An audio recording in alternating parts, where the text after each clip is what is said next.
Hey everybody, welcome to Beyond episode 480. On today's episode, we're going to talk about finishing up Resident Evil 7 and what we think of that, Zach Ryan not being very good at Neo, Call of Duty and Destiny's future in 2017, and romance in video games because of a nice little holiday called Valentine's Day. My name is Marty Sleva. Brian and Max are dead. Forever. It's incredible. What? Yeah. Rip. No, well, they went down to LA to do weird stuff with a jet. But instead, we have Alana Pierce. Hi. We have Andrew Goldfarb singing that song he always sings. Happy New Year, everyone. And Zach Ryan. Hey, Valis Morguni. Yikes. What? Valor, what is it? Valor Morhagas? Stop it. Valar Morgulis. Valor Morgulis. All right, so that's what happened right before we started recording. Yep. Guys, we should probably warn people that this show is going to be fast and loose because So there's not a ton of news. We're also this week. recording on Monday. Know that. So we usually record on Tuesday. So if anything happens on Tuesday, we are sorry. Yeah. Yeah. It will, inevitably. And we'll Yeah. just post in the Podcast Beyond Facebook page about how sorry we are that we didn't cover that Yeah, stuff. that's perfect. Yeah. So hopefully nothing breaks. Let's talk about some of the stuff we've been playing. Alana, we finished Resident Evil 7. We did, yeah. It was very spookus. The first, well, it's hard to say how many hours that game is because apparently you can finish it in like 3 hours. Yeah, there's like crazy speedruns, knife only, 3 Yeah. hours. Average is 10. We finished it in 7. So Nice it and done. varies pretty Wow, dramatically. you guys are pro gamers. We finished it in Yeah. 7, but we had played through the first 2 hours several I times. had played so- through, well, I think that's technically the first 3 or 4, again, depending on how you play it. But I'm so familiar with the layout of that house at this point that I can get through it incredibly quickly. Yeah. I know where everything It was is in that insane first playing house. it. Like I didn't have like I liked the layout of the house a lot, but I definitely didn't know it well. And you would just be like, oh, go down the stairs, go to the right, go through that door. Yeah, I think I could like walk someone through exactly how to find certain objects Yeah. at this point. It's really smart design. There's parts of that house that you go back to so many times. There's Yeah. corridors. I'm about 3/4 of the way through the game. I'm almost done with it now. And yeah, I feel like there's certain parts of that game that you just know inside and out, having played even just one. Especially the run through. core house, like Yeah. the Jack part of the house. Yeah, but it Yeah. doesn't feel repetitive to me either because it actually starts to evolve the further you go. Things change, and there's also the old lady just shows up every now and then. Yeah. So it's I just don't like it. She just open the door and she's just hanging out there, and I don't like it. taking Had a full real nap. had a real moment with that old lady down in the basement where I came downstairs and she was just there and it was like, Yeah. how did you get down here? It's when you come You're in a upstairs. wheelchair How are and you it's gonna get back awful. Yeah, like this Yeah. is terrifying. There's a dumbwaiter in the back. But I was going to say that I think the first, what I would say for most people are 6 hours. I absolutely love. Yeah, I would say like the first 2/3 of the game. Yeah, that's fair. Marty totally pissed on my parade today when we were coming back from lunch because he said that Not the expression. when that's fine. He said that I'm right at the part of the game where he kind of turned off, where it's like right after this encounter is where he kind of got a little. Well, we were both tweeting about it, and it seems like most people tend to agree. There's basically a choice that you have to make, and then everything after the choice, Regardless of the choice. yeah, regardless of the choice, it just loses itself. in Yeah, a really it loses strange way. it loses its really great sense of place. And it just loses a lot of the characters that you really like. I don't know why it does that. The weird It's- thing is almost every Resident Evil game does that. Like the last third of Resident Evil 4 isn't that great. The lab stuff in Resident Evil 1 isn't the stuff I remember from Resident Yeah. Evil Because 1. they all have like really high highs like in the first third. Like Yeah. I feel like Resident Evil games, like the first 10 they shock you, really, really shock you, and then you never quite live up to that again. Yeah. yeah, Like guess that's I true. overall I super like the game. right. And despite the ending, I didn't think it was bad. I just didn't think it was half as good as the start. I would still totally recommend it to people. I like Yeah. it. Yeah, I mean, I'm still, like it. despite the fact that you guys are lukewarm on the last act, I'm still really excited to finish this game. Yeah. And I doesn't deter from any of the time that I've spent playing it so far. Like I really love everything that I've seen Yeah. up until this point. So like I'm yeah, stoked to and finish like it. without going into spoilers, I think the way it pulls together some of the mysteries is interesting, and it leaves the door open for other mysteries. It's kind of odd the way that's paced, that they pack all of the story stuff into the last third instead of pacing it out throughout the whole thing. And it feels like it's a completely different game. Yeah. Like, I wonder if there was some weird decision-making process that just totally changed how the game was originally to how it Yeah, is. and it totally leaves me like I'm curious what Resident Evil 8 is going to be like. Is it going to be more like the first 2/3, or is it going to be more like the last third? And it's also weird because we're still getting that Resident Evil 2 remake. Yeah, supposedly. I really worry. One of the things that's interested me again and why I'm going to play this, other than just everyone saying good things, is that I like that it feels, it's not really a reboot, but it's like it just feels separate and it's less of the same. I worry that if they're going to bring all the story stuff back in, like I don't want a Resident Evil 8 that then really concretely ties it to the older games. I would almost rather see them like go for more of like that weird, like spooky vibe and like try something new or a new setting. I don't know. It's Resident Evil is such a complicated franchise because there are pieces of it that I do always want to see, and then other pieces of it where I'm like, man, if they just started from scratch, I'd be fine. Yeah, I think this game particularly, if it was totally standalone, it didn't tie into Resident Evil at all, which it does at the end, I would not have cared. Like I think that what it has at the start, specifically, I can't say anything without spoilers, but the first 2/3 is really, really strong, and there is nothing that really links it to Resident Evil aside from the puzzle aspects and finding There's objects. a couple of little tiny like Easter egg things. Very Like small things. You see an article by Ashcroft. You see the Spencer Mansion. They mentioned Arclight. Yeah. Yeah, and people are saying there's herbs and stuff. Like it sounds. Yeah, like oh yeah, Yeah, definitely. That's what it is. Like, So in terms of It's a portrait of gameplay, the Arclight Mountain mountains, Range, yeah. not the Yeah. Spencer Mansion. yeah, yeah. I don't know. Yeah, I'm still weirded out by the fact that Resident Evil 2 is getting a remake. Yeah, I mean, I think the speculation there is that it's going to be remade, but almost in a Resident Evil 4 sort of vein, like a over the shoulder kind of thing. You know. Yeah, which I could get down with. Like, Yeah, I don't 'cause like necessarily Leon need. and Claire. Yeah, I mean, Resident Evil 2. I love that game. I think it's so Right. great, and the way that the two different playthroughs interact with each other, Zapping. depending on the zapping system. Yeah. There's a really great episode of Retronauts about Resident Evil 2 where they talk Yes, about that, that's right. and I think it's so brilliant, and I think that it having a remake of that game come out now when you have a lot of people that were too young to play Resident Evil 2 when it came out on PlayStation, and it's a lot harder to track down now. For them to experience that and see what that version of Resident Evil was like, I think it'd be super cool. Yeah. I wonder how that would be received. Well, especially now, like the perspective thing is interesting to me because like I do wonder about the future of Resident Evil in first person as opposed to going back to like more of like the old school style or like kind of the meet in the middle thing. Right. So it's like what canonical entries are in first person now, and then like side stories are these sort of like Resident Evil Revelations. Like they're more in the vein of 4 or like a 2 remake. I like perhaps. the idea of you said meet in the middle of first and third person. like it's a sandwich, second. No, so it's a second person game. So it's just it keeps it's just a mirror of you. Well, there are a ton of games where you can swap, right? You can play in first person and third person mode, and I feel like that would work really well in Resident Evil 7. But I know before you played it, you were kind of worried that it wouldn't feel like Resident Evil and I was based on just perspective. totally fine with it. Yeah, I mean, you I think got that's over readily apparent within the first hour of that game. That it's like, oh, this is definitely Resident Evil. Yeah. I actually kind of feel like the start of that game doesn't feel like Resident Not Evil. the super opening. Like once you Once get you get it in the house, once you and get to the you're dinner actually- table. Yeah. Through the dinner table sequence, I think. Yeah, is- for sure. It's so crazy that divide because we all assumed that Silent Hills, if it had come out, would not have been in first person the way PT was.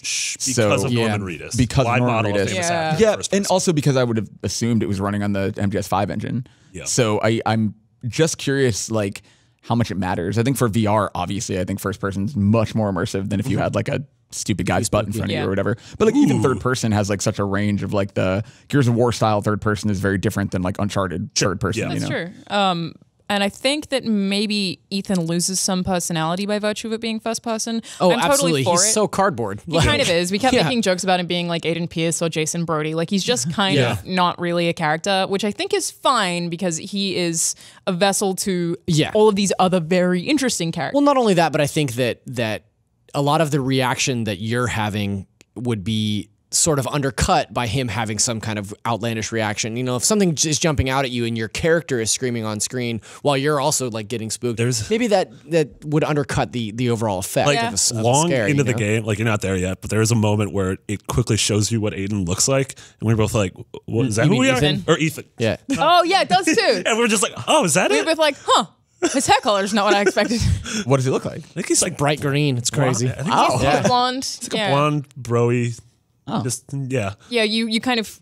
I Bag well, I of mean, who we can't cares. talk about even Turns how, out he's but Dante from DMC and it's Yeah. just a crazy Whoa. Capcom crossover. He has this cool Dante haircut. One cool thing is out tomorrow, I believe, is the first piece of DLC, which has a Was the first DLC not out already? maybe it was out last week. It was out first on PS4. Okay. But anyways, it has a couple things. But the coolest thing is tape, which if you play the game, the tapes are sort of these single stories that Oh, neat. exist in the past. Yeah. But the thing is, you're one of the cameramen, and Marguerite captures you and locks you in a room and tells you can't get out of bed. And the whole thing is she leaves and you pretty much, it's a room escape puzzle. Cool. And you Kind of have like to the birthday party, but much more puzzly. And the whole thing of it is you have to rummage around this room, figure out what you're doing. But when you start making noise and triggering things, she hears you and wants to come back in the room, and you have to put everything back and get back in bed. And if you're not in bed, she'll just kill you. Or if it's like, oh crap, I moved this poster to the side, or I moved this painting to the side, and she notices that I didn't move it back, and so she'll kill you. It sounds like a game in Yeah. itself. Yeah, right. Yeah. Doesn't it sound Really super cool? Yeah. And so hopefully, I think there's 3 DLC drops, so hopefully all of them have something really cool like this. Yeah, I really like the birthday party thing, which I mean, I wouldn't want to spoil, but is almost like a Saw puzzle. Yeah. The Saw Yeah. movies. It's really brilliant too because it teaches you that game is all about sequence breaking and how you can hack the game itself and like you know Oh like, yeah, it because when you come back to it, you just we can't, like you said earlier, like you can't really talk about it without spoiling too much. But like those of you that have played it know, like there's a secret way to get around that puzzle. And It's the singing only the way to happy get around it birthday the second song. time. Yeah. Yeah. Oh, happy I birthday. love the way that you get through it, and it's like, oh, I didn't die because of that. Like, it's, Right. it's really, Yeah. really cool. And Lucas, Right, Andrew? who kind of orchestrates that, is my favorite character in that game, actually, which I would not have guessed at the Yeah. start. Lucas He's such a from creep. Mother 3. He is, but he's very smart. Wow. That's why he's blonde. Yeah. an even bigger crossover. Yeah. I'm really excited to play this. Yeah, it's good It's I was saying this on GameScube last week, but it's very weird to be at a point where a Resident Evil game isn't a must play on day one for me, because I think like following 4 it would have been, but then after being burned on 5 and 6 and Revelations and Operation Raccoon City and Umbrella Corps, like I've just kind of been burned out in the franchise. But hearing so many good things, I'm like, okay, I'm back in. Like now I'm excited to go back and This play. is absolutely the best Resident Evil game since 4, and I think that it's just benefited by the fact that you can play it in PSVR. That makes it even cooler. There's no way I'm ever going to play it. No, it's too spooky. No, screw that.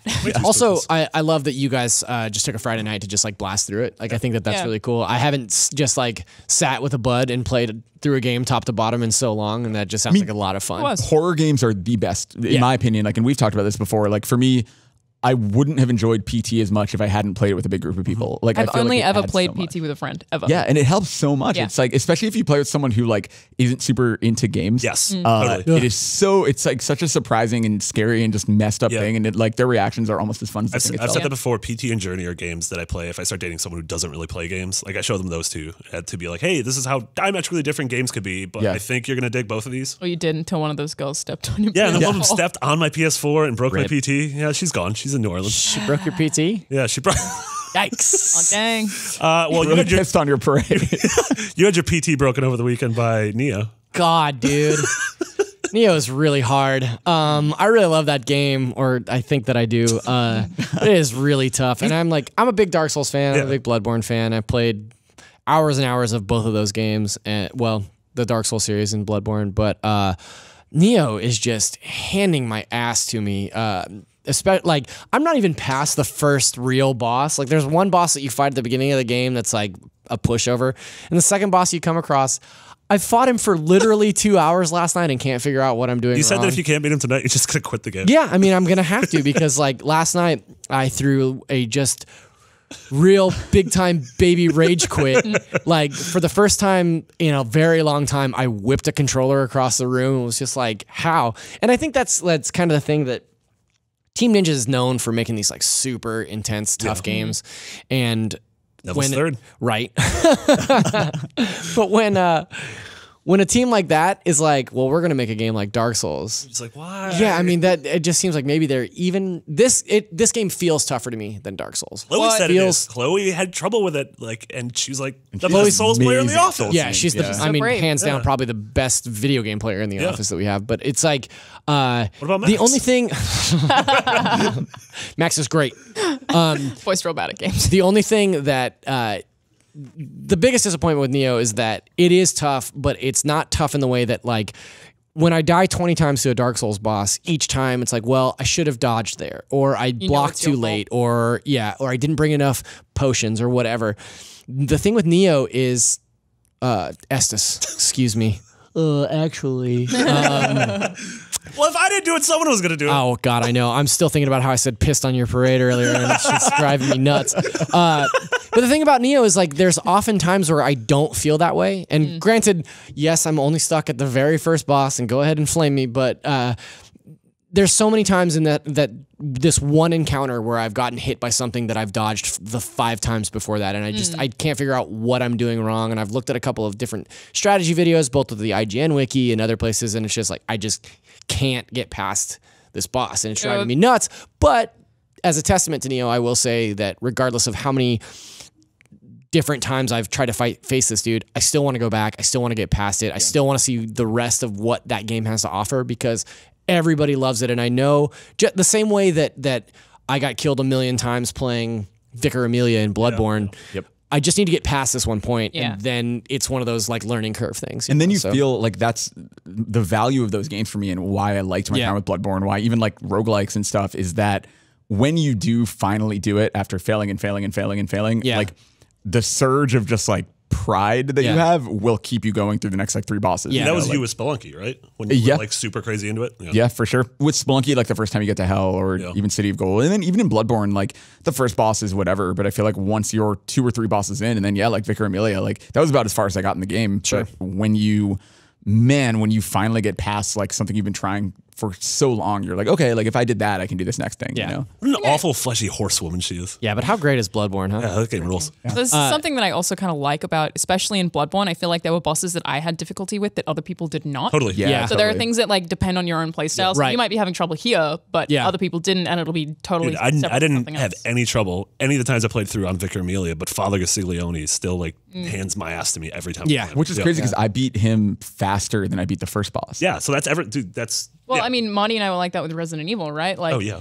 the tar monsters that exist, I don't find them hard to get through at all. They're just the biggest pain in the ass to me. Yeah. They're just the biggest pain in the ass. I just bail. I just Yeah. completely run and I've been fine. But then you get through one of the fights with Jack that took me forever to get through because it stressed me out. Yeah, Well, I get through it's that probably super like it's probably like different proficiencies in the way that some different people are play better at. styles, Well, honestly. and like some people are better at math than they are at English, and it's like, Yeah. well, I'm better at shooting than I am at puzzle solving. One of us or is something clearly like that. better Like, at the shadow puzzles. Well, I think it's a really weird subjectivity thing. It's I think too. why reviewing games is hard because you have your own soul experience, and you might like even when we were talking about Inside, you know, when we were playing through it, like I got stuck for so long at a part that you breeze through, and I think it's like a really weird. do you remember which part? The mermaid girl. part with the hook. Oh, dude. Yeah. That took me probably seriously 50 tries, and he said he just did it in his first try. I didn't even think about it. Really? Yeah, I'm very proficient when it comes to mermaid girls. Yeah. Trying Okay. to lure them towards me. Ever since I don't know where I was going with that. Ever since you boned that fish. So getting back pissed on to her Neo, parade. I was going to ask Zach, what is it that makes it hard? I feel like I can describe what makes Bloodborne and Dark Souls hard, but if Neo is harder, why? Like, what is it? I think that there's just a lot of different systems, and I think especially coming off of like, so I just finished the first Dark Souls DLC, and I think part of me still is in this Dark Souls mindset, and Neo is so much faster, and there's so many things that you need to keep closer attention to. Well, I guess Bloodborne is. Bloodborne is faster. Yeah. This is similar to Bloodborne. I would say it's even faster than Bloodborne, and there's like on top of Bloodborne's weapon switching mechanics, you know, like you have 2 different versions of every weapon, right? Neo has 3 different stances that you can employ at any different time, right? So there's one for speed, one for defense, and one for offense. And so depending on the button combinations that you push, you can change your stance in mid-stride so that you, like this boss that I'm currently fighting, I usually have my character in low stance so I can dodge, and then when the boss opens up, you switch to high stance so you can do the most damage, and then you switch back. So you're constantly switching that. And then also the way that you recharge your stamina is called key pulse in this game. And so unless you've mastered the key pulse mechanic as well, there's just like 3 or 4 systems on top of each other that stack in Neo that you have to kind of get down. And I think that's sort of what the point of this whole boss is about, because he's not particularly speedy. He's just this huge boss in a small arena that you just you have to learn to dodge. You have to learn to manage your stamina, and I just haven't done that yet. The way you're describing him reminds me of the first boss. Did any of you guys play Revengeance? Yes, yeah. It reminds me of that first boss where if you know what you're doing, it's a a super dog? easy boss. It's a dog. Yeah. The thing is, you have to have learned how to parry. And if you didn't learn how to parry, you literally might not be able to get past that Did I boss. tell you my story about that? Did you try to get past him without parrying? I was reviewing that game, and a friend told me Well, that that'd be such a tough game to review. it was fine. A friend told me that you couldn't parry orange attacks, which are all of the heavy attacks from bosses. I got through that fight without parrying. I got to like this one thing that wasn't even a boss and emailed the PR guy and was like, this game is so hard and I hate it and I just cannot play it. And he's like, are you parrying? And like, wait, I could parry those? He's like, I could do that this whole time. Someone told me I couldn't. He was like, who said that? And I was like, friend James. He was like, Man. yeah, you should be real mad at James. It was like, Hideo Kojima himself. Sounds like I James really ripped pissed my on your hair parade. out. He really pissed on my parade. But yeah, I mean, I Pronounced parry. got shockingly far in that game without parrying. I reviewed all of Captain Toad without running. Yeah, I played all of Dark Souls 3 without learning how to do any of the weapon arts. Like, Yeah, you can get through Dark Souls without that. yeah.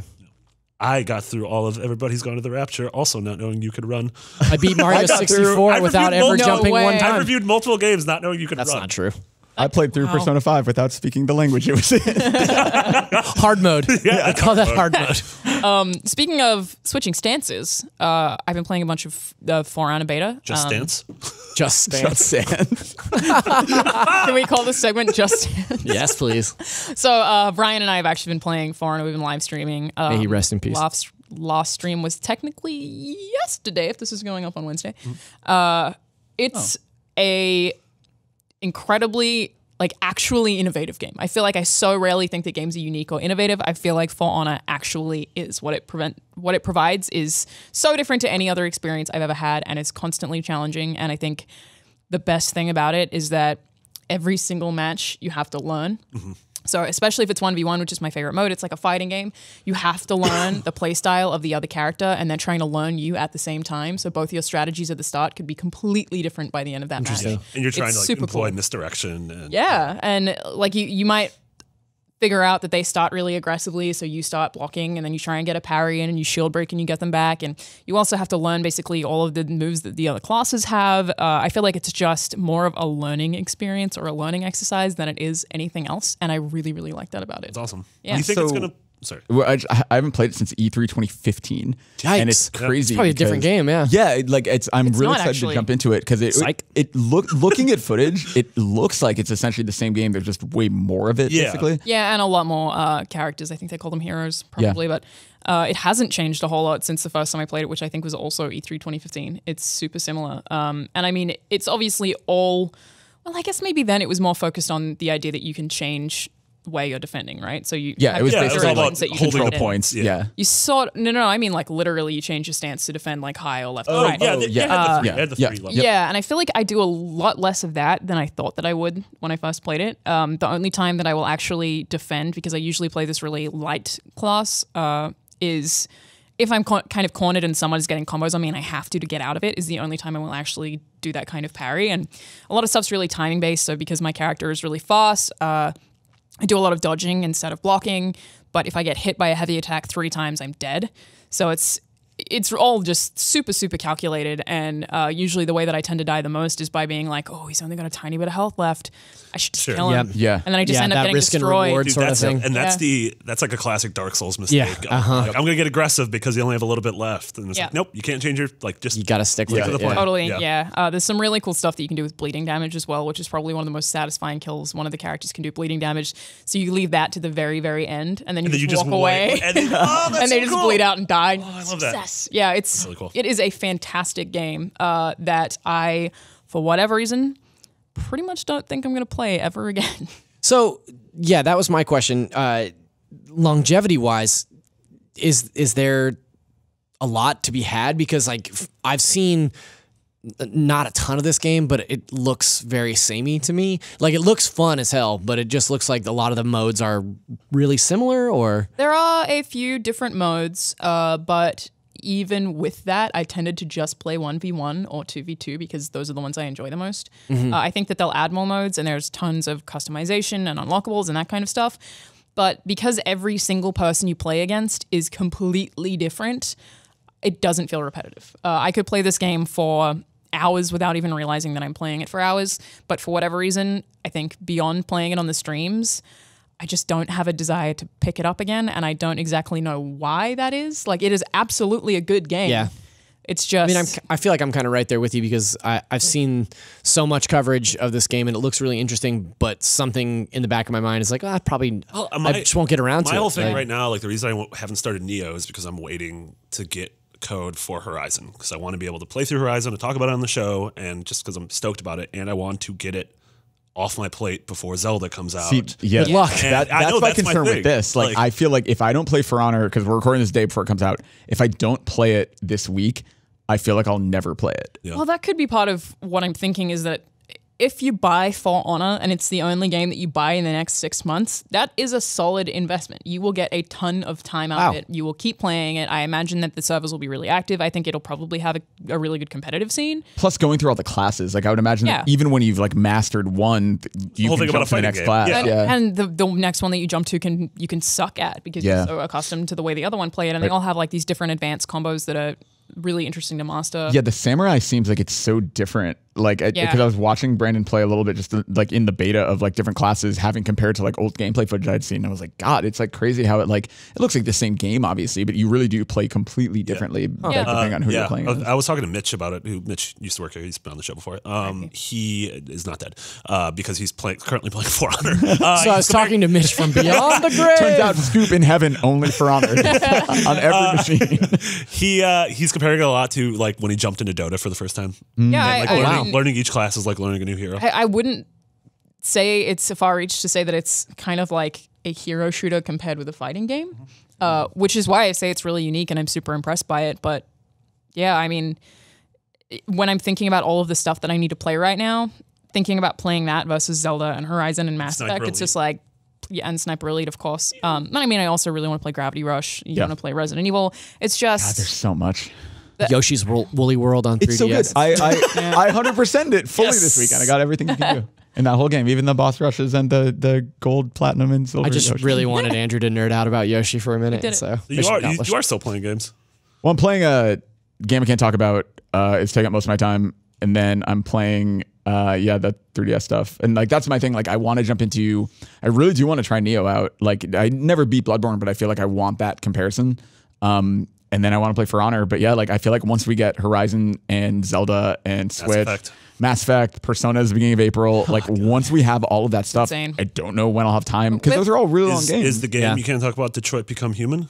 Damn. Yeah, it's super early. I build. wish. Is it Telltale's Battleship Potemkin? Yeah, Solitaire but it's about Mandy Potemkin. Really. Minesweeper VR.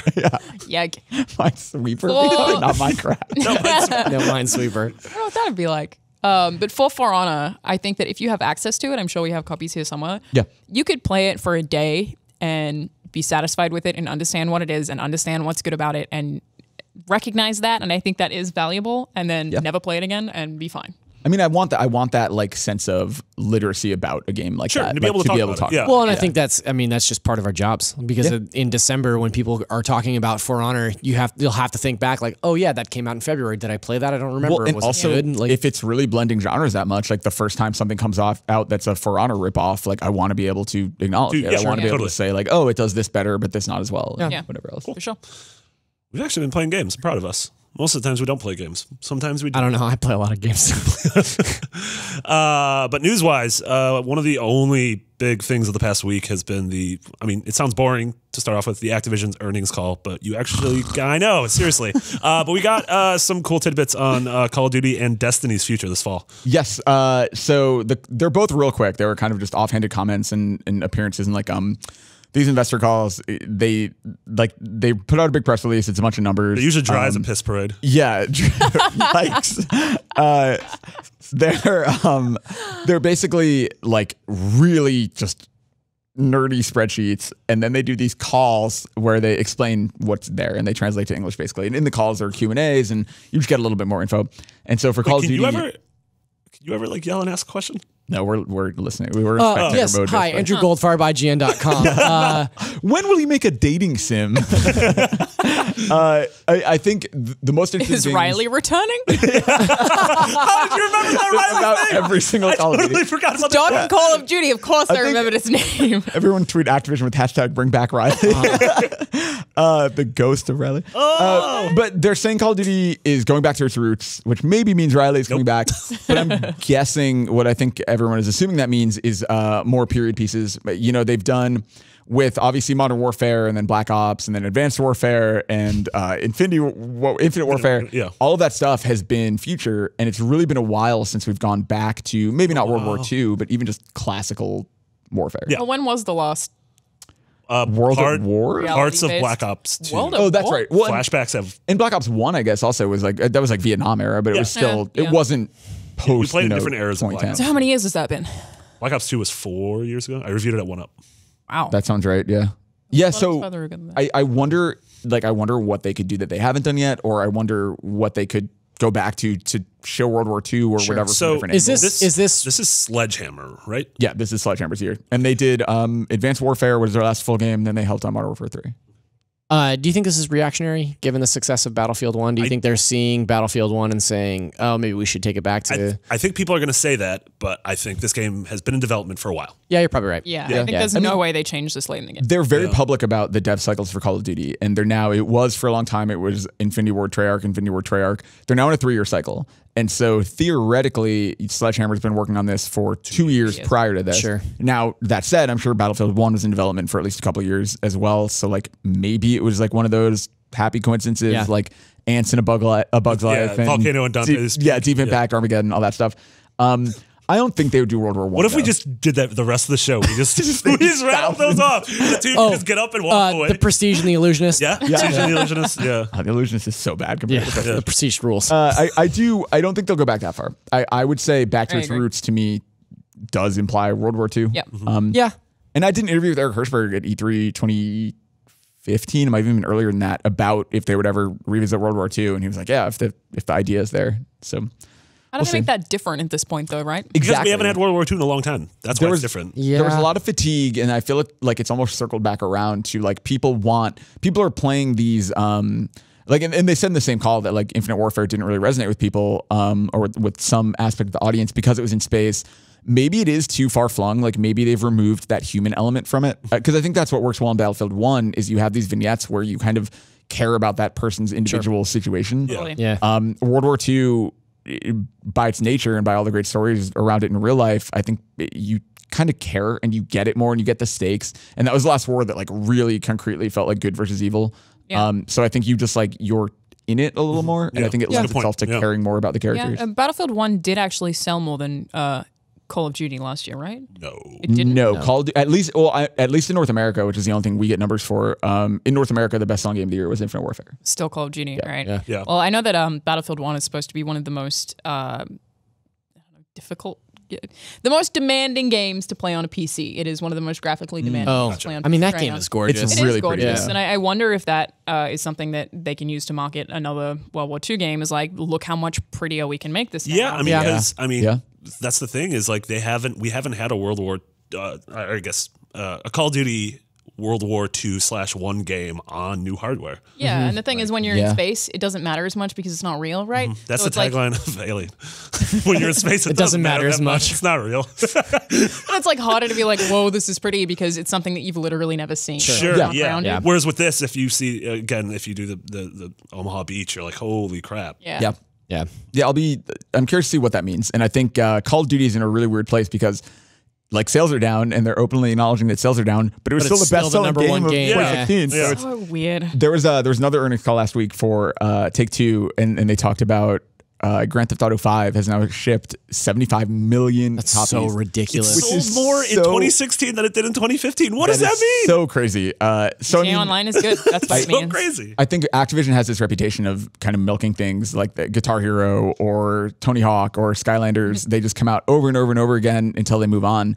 Call of Duty, I think even as sales go down, it will take so long to topple that brand. I don't think yeah. I mean, do you think in the next 5-10 years there'll be a year without Call of Duty like we had Assassin's Creed take a year off? I like Activision. So it's interesting because this segues into Destiny 2 really well. So Destiny 2, the big news of it was 2017 is what they said, that it's still planned for 2017. And the big thing with Activision is like, unlike almost every major publisher, they do not delay. Yeah. Like I'm maybe there's something Should have I'm delayed Tony forgetting. Hawk 5. But yeah, but I like Call of Duty does not get delayed and it hits it every single year. And I think they are generally really good at that from a business perspective.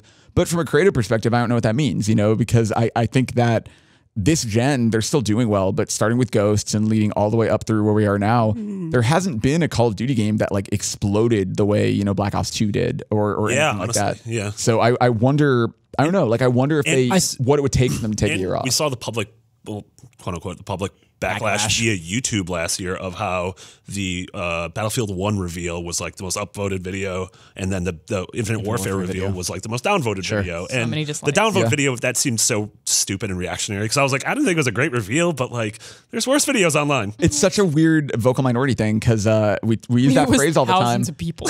but it was the best selling game of the year. Yeah. Like that's I the think thing, a lot like, of those people would have bought it anyways. It's really easy to look at like downvotes on a video or comments on an article and be like, man, everyone hates Call of Duty now. And like even our like IGN traffic for Call of Duty, I think fluctuates all the time. Yeah, based but on it's interest. only like it's mostly the most terrible people that come out and make terrible comments and downvote stuff. You know what I mean? Like it's not the people that love your content that are coming out in equal amounts. Yeah. But I think even the opposite is true. Even if we write about a game all the time or even a movie like Scott Pilgrim a few years ago, we could not write about it without everybody being like, oh, this looks so good, I can't wait. And then it bombed. And you know, I think it's important to remember that like so much of what we see in the comments on YouTube videos and all of that like doesn't reflect reality. But I also think that Call of Duty kind of exists in a weird bubble in the same way that FIFA does, where the people who play those games and buy those games often just buy those games. Yeah. And they have this cycle where it gets revealed, they hate it.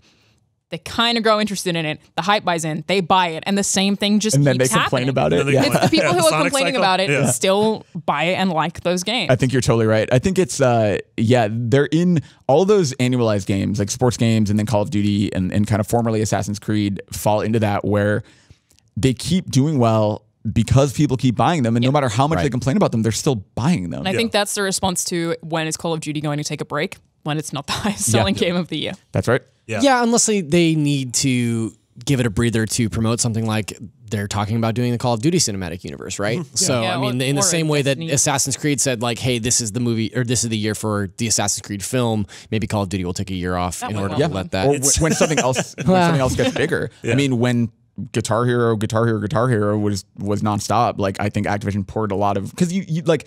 Did you mean Guitar Hero 3? Yeah, when games hit their third installment, I just call them by the full name sometimes. It's like a Beetlejuice thing. Right. I got hit in the head while watching that movie. I think they lean really heavily into not only just supporting it with annualized sequels, but behind the scenes, their devs, like devs that used to make very different games will get folded into like Vicarious Visions became a Skylanders studio because it was doing really well. And you see Raven become a Call of Duty support studio. I think they're really, really smart about keeping those resources allocated where they need to. So if something gets bigger than Call of Duty, they're going to move one of those studios off of Call of Duty, move them to the new thing, and then Call of Duty probably has to miss a year. You know what's insane is that we probably already know the four best-selling games of fall. Yeah. In Call of Duty, Destiny 2, Battlefront 2, and Red Dead. Yeah. I mean, that's 1 through probably 4 true. right there. Yeah. And then maybe like it's crazy because like you have like these weird like dark horse entries, like maybe Prey is huge and takes off and Bethesda puts all its money behind it and that's their next big pillar. But probably not. You know, like I feel like every year there's a little like 1% chance movie or TV show or game where you like watch the Oscars and watch all that stuff. But like I don't know, I think like the predictable stuff always. If I was literally any other developer trying to launch a new IP in the fall, I just wouldn't. Yeah, no way. Oh, as soon as Red Dead got announced, it'd be like, well, we're out. Yeah, I'm either get it done in August or wait till February. Absolutely. It's also like we don't know. Maybe Switch will be so huge that Mario Odyssey is going to be gigantic.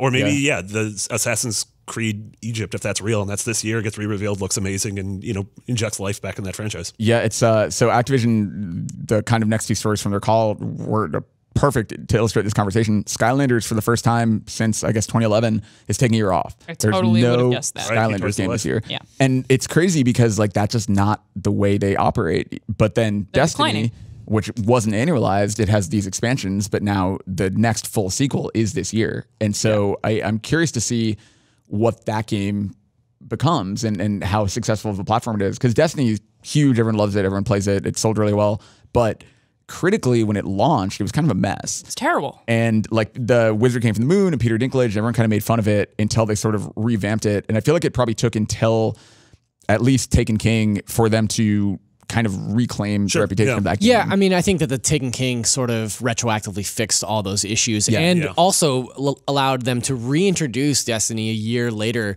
and say, like, here it is. We fixed all the things that you heard about it in the initial review. So here's a better game. And I remember a lot of their marketing and a lot of the conversation around the Taken King was like, there's never a better time to get into Destiny. And that's what brought me back to it. I played a lot when it first launched and I dropped off. And then I played a lot when the Taken King came out.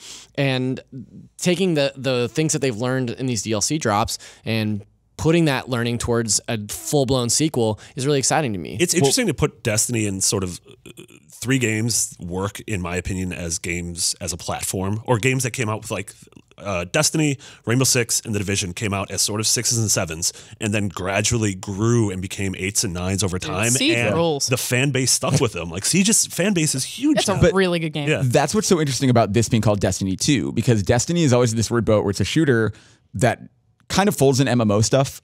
And if you look at actual MMOs, like World of Warcraft doesn't release World of Warcraft 2, World of Warcraft 3. Like it's it's an expansion on the World same of Warcraft, game. World of Warcraft, World of Warcraft. Yeah, exactly.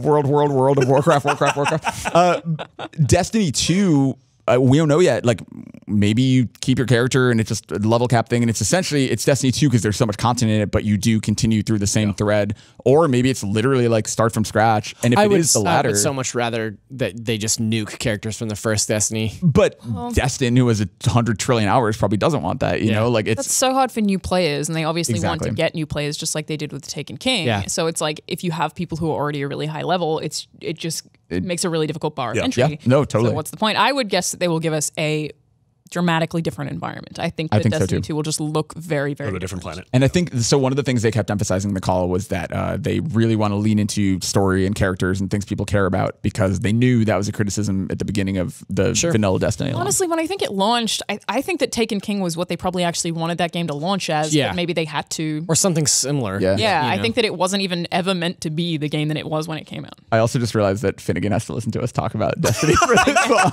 And he can't Sorry, say it. Sean. That is our producer who is currently listening right now. Big Destiny fan.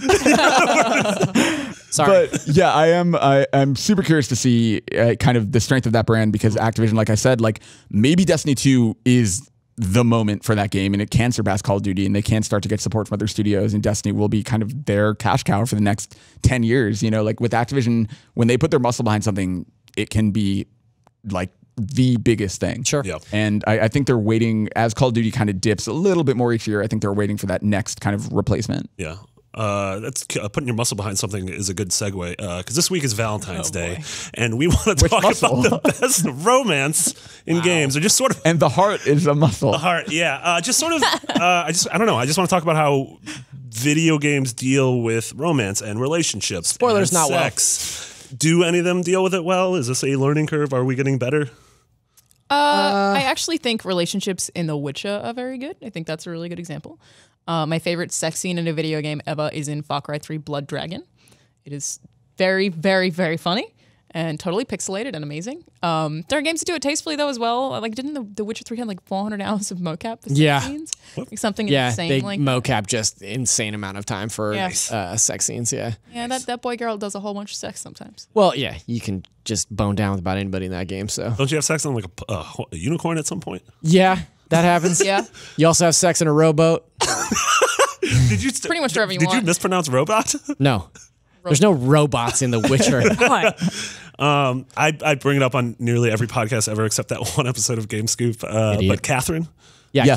Catherine is about the most mature and realistic version of any sort of romance that I've seen in a game. But it's more of like Catherine, I think, captures the like dysfunction of a Oh yeah, relationship. which I love. Like, Yeah. But I mean, like, That's why Marty and I are into that game. Okay, to No, be I fair, mean- Firewatch does a very good job of Yeah. that too. yeah, I mean, it's interesting, Would you, right? Because would you I describe don't. their relationship as romance though in Yeah. Firewatch? I mean, they It's a get romantic liquored up and try to cross a line. Yeah. Yeah, I mean, I think they're held back by circumstances, but I think that's one of the best little love stories in games, even if it is forbidden or whatever. Yeah. I think Catherine does it well. I think there are a lot of games like Mass Effect and Persona and things where you kind of choose your target, for lack of a better term, and kind of pursue one romantic path from several. Yeah. I think that never works quite as well as when it's like you know, like something like Firewatch or something like a kind of single focused narrative game can spend so much energy into making sure you're on that path and love this person. Well, yeah, I mean, Mass Effect and Dragon Age, the way the romance in those started was basically just you spoke to this person in private, they love you now. And here's a cutscene of you banging. Yeah, exactly. And those cutscenes are always so terrible. Yeah. And I feel like that's a bad thing to gamify the growth of a relationship. I feel like that to an immature audience teaches a very, very bad and dangerous lesson. You mean if I don't talk to somebody at least 6 times that they won't fall madly in love with me? Yeah, it's called, you have to talk to them sex But times. I mean, romance and Fable, though, right? Like, this PlayStation podcast, but it's like you give them enough gifts and they love you. Yeah. Same thing in Dragon's Dogma. It's just like, or you find out someone is in love with you at the end of that game, and whoever it is tends to be the person that you gave the most presents to. It's also like The Sims. It's like if these people live together long enough, they'll just get married and have a kid. I think it's a really weird, like something like Persona, like you have like social links with individual characters, and to get to the point where you're like intimate or whatever, you have to visit them over and over and over and say all the right things and choose the right options and like really spend hours and hours and hours with them. And even that doesn't capture it well. I feel like, I don't know. I feel like for a game to do it right, it has to be a full on dating sim. Like I think the ones like there's, Amanda Cosmos, a friend of the show who has a column at Kotaku, writes about these games where it's like the entire focus of the game, like the entire mechanic is dating. And I feel like that's where you probably get into a lot more of, it's like visual novels where you get into a lot more of the nuance and into the kind of actual love of it all because you're not taking breaks to kill monsters. Sure, and some of them are kind of silly on the outside, like Hatchful Boyfriend, which came to Vita, which is pigeon dating simulator. But they have really interesting dynamics underneath them. I thought, in terms of games in the fall, I thought the way the opening of Watch Dogs 2 handled the fact that you get drunk, you wake up at this girl's apartment after a one-night stand, and just sort of like put your pants on and bounce. You're like, where am I? Only figure out how to get back to San Francisco. Oh yeah, you literally don't have pants. Yeah. You just walk off. I mean, and that's another interesting thing is like casual sex isn't something that really happens in video games. It's always if like you spend all this time and you have a either romantic in love relationship or nothing at all. I liked the newest Wolfenstein has this scene where BJ Blazkowicz and the girl's name, Anya, I believe. remember her name. You Anya. just sort of have Anya. There's just this scene where like after all the stuff you've been through, the two of them just like go at it in a train car. And it's totally like, I think the way it's handled is just like, everything sucks. This is a release for both of us. Sure. Yeah. So we've had conversations about that romance before in that, it's dealt with in a way that is casual and they're just like, let's just have sex on this train. All right. And they don't make a big deal out of it. It's not really relevant afterwards, which I think is mature. Yeah. I also don't buy that would ever happen between the two of them. She is his caretaker for several years. Yeah, that's the weird thing. While he is a vegetable. Yeah. And then like he can talk and they just have sex. Yeah. Yeah, I don't buy it. That I feel like wartime, She whatever. literally but had to, she had to clean his like. Yeah, like his sponge Right? baths. And, I feel like their relationship to her is like she is a caretaker. It's Yeah. like that. I just it's like a very maternal. That was that one Yeah. Seinfeld episode where she fell in love. Like he had to keep pretending that he was in a, Oh, like, yeah. in a coma. Kramer had to keep pretending he was in a coma. One of my favorite little romantic kind of vignettes is the game Sybil, which is Nina Freeman, who's now working on Tacoma at Fulbright. It's people who meet playing an MMO, and then essentially the only story to that game is that they meet while playing, and it's just their conversations, and you're living through them. And the end goal, from the very beginning, is that they're going to meet up and have sex, and it's building to that. And I feel like it's actually like it's super awkward intentionally, and it's like it's probably the best kind of example of just like awkward flirting I've ever seen in the game. But I don't know that it gets the romance part of it super well. There's an interesting itch.io game I was playing a little while ago called I think it's called One Night Stand. And again, like that thing in Watch Dogs, you wake up in you play as a guy and you wake up in a girl's bed.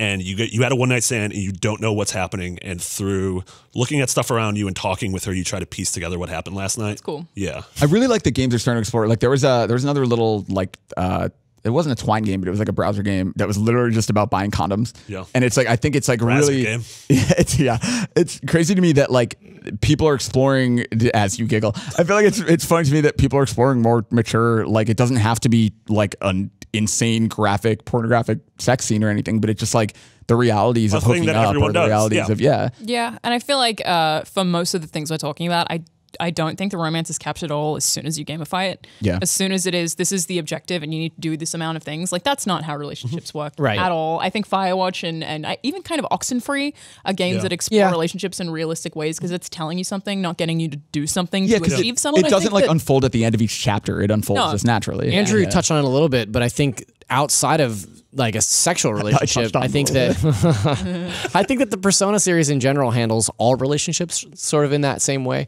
in that there's a lot of like discussion and dialogue and choosing the right things to say at the right moments, and it's not just a binary option. You know what I mean? It's Yeah. not like a black and white thing. especially if it's an achievement or whatever, you can get locked into wanting the outcome to be that the relationship is successful. Yeah. Yeah. Not because you're interested in the dialogue, but just because it's a thing that you can do. Sure. Yeah, It's it's like, an well, I'm objective going to to do check that off. then. Yeah. I mean, what I like about in Persona, I think is exactly right. The process, I guess it sounds weird, but the process of dating someone and like talking to them and learning more about them and leveling up their thing is the same as bonding with your surrogate father. You know, it's like the same thing as like the way you make friends with people, the way that you bond with the people closest to you is also the way that you just end up dating somebody. Sure. Because the idea is you start in the same way, just wanting know to learn somebody. more about them, and then it becomes more than that. Yeah. And I think that's sort of closer to Sure. real life, Yeah. but it's still not perfect. I also, you brought up MMOs. I know two separate couples who are married with children and they met on World of Warcraft. Wow. That's wild. Two separate couples. And crazy. like they're both super happily married and have been for a really long time. And I think that's kind of awesome.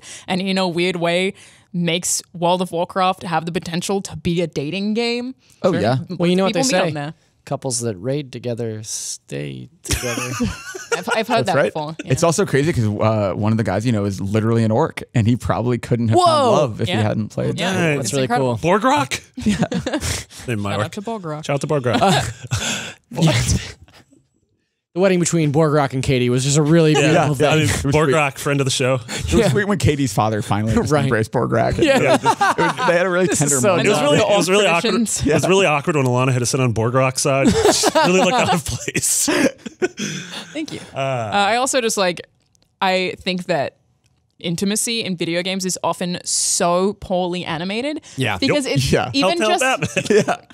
even just interaction is awkward because their lips can't actually touch, so there's just like this weird Yeah. smushing of Mass faces. Effect Yeah. 2 was probably one of the most painful experiences for me watching the sex scenes that happens at at the end of Mass Effect 2 because Yeah. it's just like they're just staring off into space but also looking right at each other. It's like this is so f***ing bizarre. I feel like I did a swear. Sorry. I feel like Assassin's Creed, back when it was Ezio, actually did a pretty good job of the sex scenes because it was like implied. Oh, yeah. Yeah. Rather Yeah. than, I think it was at least, I don't remember that well, but I feel like it was implied rather than a thing that actually happened. Whereas I think sounds The right. Witcher 2 kind of did the same thing. Yeah, and I and feel like- unlike God of War, Yeah. early God of War. Oh, well, you get stuff those is two really, ladies in the hot tub. Yeah, Yeah. like there are more bad examples than good examples. Yeah, I think it's Especially getting going better, that though. far back. Yeah. I mean, like God of War was one of the earliest examples. Or like where it Hot was like, Coffee yeah, and- you Yeah. could do sex right in this game. Yeah, it's getting terrible. better though. Like a lot of the games we mentioned that do it well are recent games. Well, I think in the same way that writing is maturing in games, like people Absolutely. are really taking their own life experiences and figuring out how to put that into a game, how to make those relationships really count, as opposed to just being like,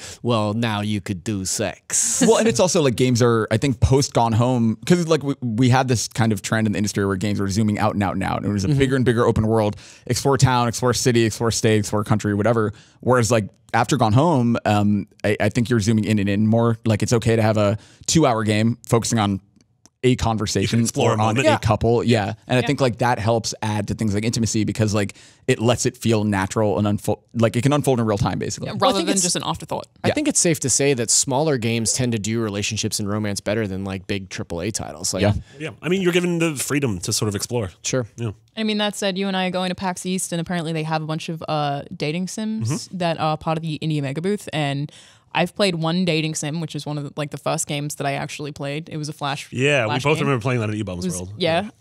Weird. Yeah. out to Because Ebo. I could play it at school, right? So I probably should have Probably played that should not game have played that game What? at at school. school. But I mean, I could because it was on the computer. I didn't have to worry about it. do But anything. I haven't played one in a really, really long time. And I'm super interested to see what they're like now and how mature they are or whether it's just. Is that how school works in Australia? Is like as long as you're doing something on a computer, you can just do whatever?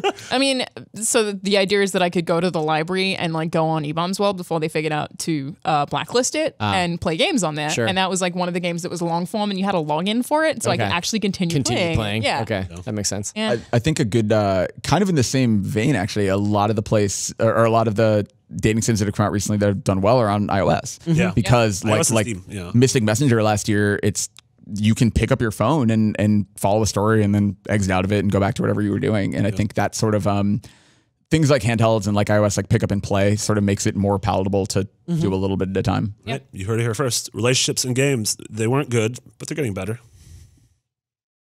Now we're moving on to Rapid Fire. Get up and walk out. All right. Yep. We're going to wrap up the show with Rapid Fire. That is a segment where we go into our Facebook group, which is facebook.com/groups/podcastbeyond. It's a wonderful group. Join that if you haven't. And we ask you guys to give us questions about all sorts of things. So we're going to pop around a little bit. Jason Sutton asks, what's the best comfort food show? What do y'all watch when you're feeling under the weather? The Simpsons. Bob's Burgers. Yeah, I think I'm Rick and Morty, Arrested Development, Parks and Rec. Futurama, Parks and Rec are good. The Office. Comedies also, like, honestly, for me, British shows, like Downton Abbey started as that for me. You can talk about the stupid cooking show. Yeah, yes. The Great British Bake Off. Here we go. is perfect for that, yeah. No, I had a long running gag with my college roommates. Like, they always knew if I was sick because I would religiously watch The Simpsons. Like, if I was sick, I'd be like on the couch watching The Simpsons, and they'd come home and be like, "Oh no, what's wrong, buddy? You feeling okay?" Like, yeah, it was also there they were. Just had real bad diarrhea. Yeah, I mean, those are the two telltale The signs. Simpsons gives me diarrhea. That's I think it's a following characters, but nothing you care too much about. Like, honestly, the CW superhero shows are really good for that too. Like, I feel like there's a thread you can follow, so like you feel like you're like paying attention to something and not just thinking about being sick. But it's not like all the leftovers Dostoevsky where I or need something. to. Yeah, exactly. Yeah. Like it's passive. not like so insanely dense that you have to pay attention. Yeah. Cool. Sean Clerkin asks, where is Dreams? Media Molecule's been dead silent for almost a year now, and I'm starting to worry about the studio being closed down. So here's the weird thing with Dreams. They said there would be a beta in 2016, and they were silent for a while. But then right after PSX, they put out a blog post that said, hey, we weren't at PSX, but like that beta's in 2017. We're focused. You'll see more soon, blah, blah, blah. That doesn't really say anything, but they haven't been like totally radio silent. They like, do regular streams, don't they? Yeah, they've shown a lot of it. Like, that's the thing. I think people think Dreams has been more silent than it has because they haven't been on stage at like an E3 or PSX or anything in a while. But like, if you look online, if you follow Media Molecule's channels, they've actually shown a lot of that game. Why are you laughing at me? just this question is asked. Where is Dreams in all caps? Yeah. It's just like, what other line of questioning comes along with that? Like, what am knowledge? When is learning? Also, it'd be great if you just yelled that in the middle of like Times Square. Where is Dreams? That's how the next season of Mr. Robot ends. Yeah, I think that probably the case with Dreams is that they have shown a lot of it, but because a lot of it is similar and we haven't had any actual solid updates, it's not made the news. I wonder if the reason they're waiting is because what they've shown since 2013, before it was even announced as Dreams, they showed that little demo at the PS4 reveal event. What they've shown has all been like a very abstract creation mode of like, let's make still life, let's make like a cute little landscape, whatever. They've at least hinted at the fact that there's more to it than that. Yeah. And so like, if there is a campaign or something, I would assume that's what it's all but implied now. It's PSVR. Yeah. I don't think it's going to have a campaign unless it's community made, but that Dreams is intended to be a social network. Yeah. It is Facebook on crack. It's not meant to be a video game. It's not even meant to be Little Big Planet. It is meant to be something where creative people share different things and then they get shared and adapted and it turns into like a Chinese whispers of things just repeatedly being shared and made into different weird stuff. I almost You guys wonder. say Chinese whispers? No, man. Let's Like not say the- that a third time. The game where you go around in a circle and someone says something. and That's it called changes. telephone That's in called America. We call telephone that in Chinese America. That's whispers called- in Australia. You said it a third time. We just asked you not to. I mean, I don't think saying Chinese is racist. No, I don't think so either. But to Andrew's point, I think that Dreams has been so nebulous that maybe they are just taking a really long time figuring out what the mechanics are behind it. And how do you sell this game? Yeah. Well, and it's also, don't forget that Alana nailed it in that it's making creative things and sharing them with people. If you buy that game, if they'd put that game out 2 months after it was announced and you bought it and nothing was populated and you search for tree and there's no tree, like they want to have thousands of things available to you that have already been created. So I think a big part of it is, exactly. I think a big part of it is kind of creating that foundation that then once it's out in the wild, people can build on. I think I actually caught wind of them intending to work really closely with influencers and even music artists or directors to have populated Dreams when it launches, so people have access to people that they really like and stuff they've already made. That would be super smart, which is yeah. also a really big undertaking. I think Media wonder- Molecule should reach out to this show and let us make things and put Yeah. them in there. I have I a don't lot think of we great, are I have a lot of half We can make the enough? wedding of Borgrok and Katie. I have a lot of great ideas for how that wedding looks. I do I do wonder, like, would it have been better served just being out there and being a pack-in game with PS4 or even PSVR? I don't know. really Like don't. I mean, did they miss the boat on that though? Like, if you're gonna pack it in with PSVR, are you waiting for the updated version of PSVR? no, yeah, or, like- I mean at launch. Yeah, Sure.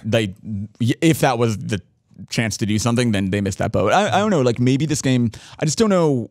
I don't know when this launches or what this launches as that makes it a commercial success. Yeah. Like, I don't know how you break through to the mainstream with I this game. don't think this game is going to be a commercial success by any means, but I think it will probably have a small and very hardcore Yeah. user User base. base. I I agree. just love Media Molecule, and so Yeah. Me too. I and want I this, worry and I about want them to do more. So do I. Because like Tearaway, sales of Tearaway certainly didn't set the world on fire, and Little Big Planet was a huge commercial success for them, but they've long since moved on from it. time ago. So Yeah. I don't know. I mean, we had a conversation on the show a few weeks ago about Sony's first party studios. Media Molecule is the one to me that I worried the most about because I think they do the projects that are the least commercially viable, Yeah. and like also the most ambitious. yeah. Seriously, yeah. So I guess we'll see. I think Sony knows that, and I think they want to give them that creative freedom, but obviously they have to keep the lights on. Yeah. So.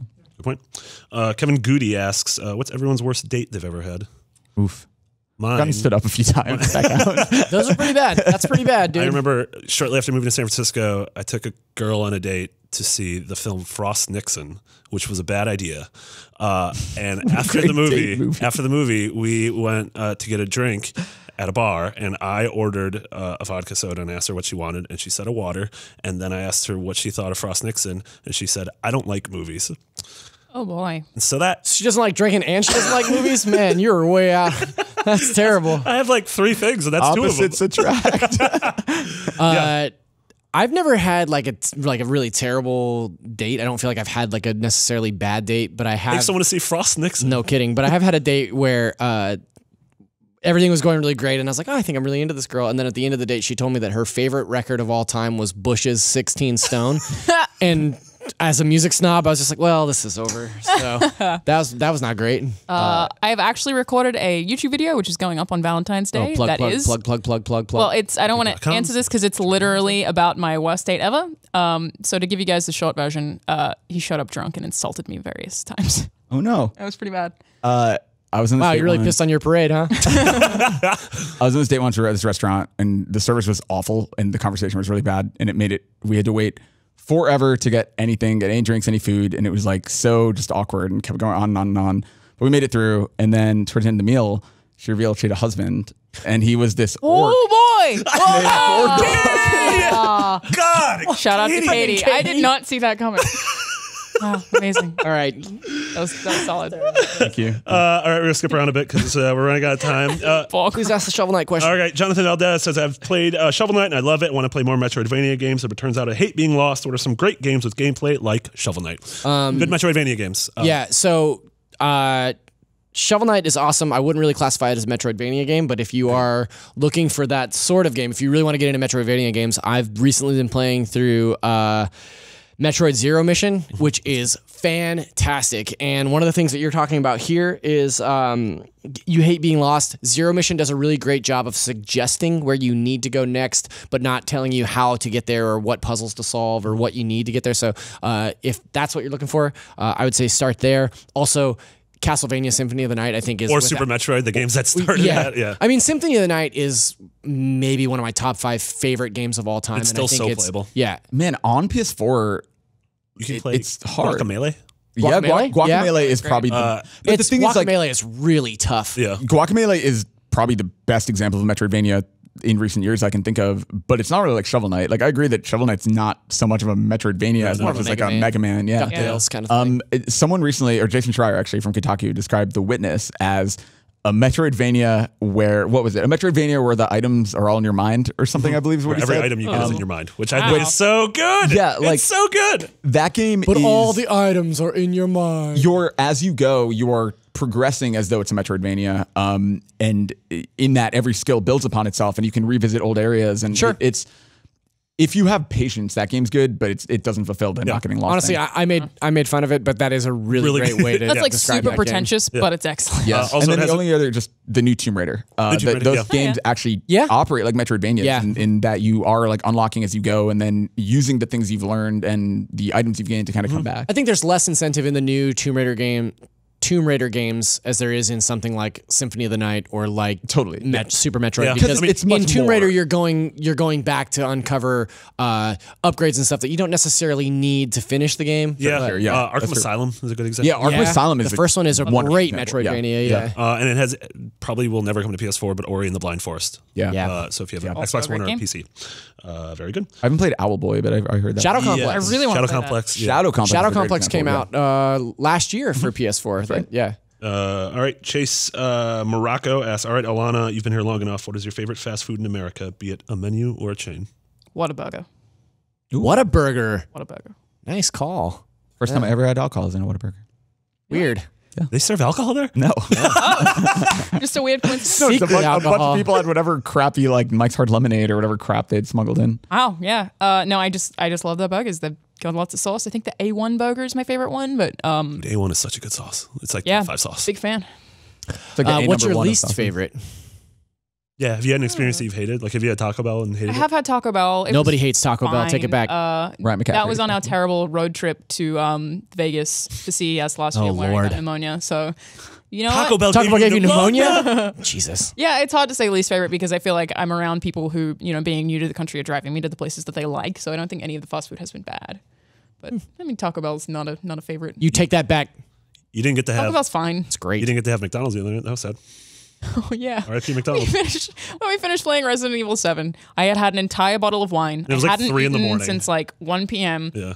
It was real bad, except the Oreos, which Yeah. was We ate an entire bag of Oreos and just got pissed drunk. Yeah. Like Resident Evil. So then I booked my Uber and tried to get to go through drive through McDonald's because I was so hungry, but it was really late, so everything was closed. And by the time that we got there, they said that there was cash only, and I didn't have any cash. But then there were cars behind us, so we had to wait through the whole damn line, and I couldn't even eat. And I got home was starving. It You was should just have asked the like, Uber driver, like, do you have money? Like, no, he please. offered, and I was like, absolutely not. Like, there's no way. I Fine. would McDonald's is butt anyway. Your butt. Dude, when when you're it's drunk, 3 McDonald's is a.m., great. you've had a whole bottle of wine. with you, we ate McDonald's like 3 times in Japan. Shut up. We promised we'd never speak of that. God, Sabatula. All right, that was Beyond episode 480. You can find us all on Twitter. I'm at Nick Biggity. Alana's at Charlanazard. Andrew's at Garfep. And Zach is at Zacharias D. That's right. And if you're getting out there, don't piss on anybody's parade. Don't piss on anybody's parade. Don't take a girl to see Frost Nixon. And don't get liquored up and be mean to someone on a first Also, date. shout out to Katie. We hope that her marriage with the orc is I going. mean, shout out to Katie, but also that wasn't cool what you did to Andrew. So Shout out to Bog Rock instead. Sure. Screw Katie. Yep. And we're out.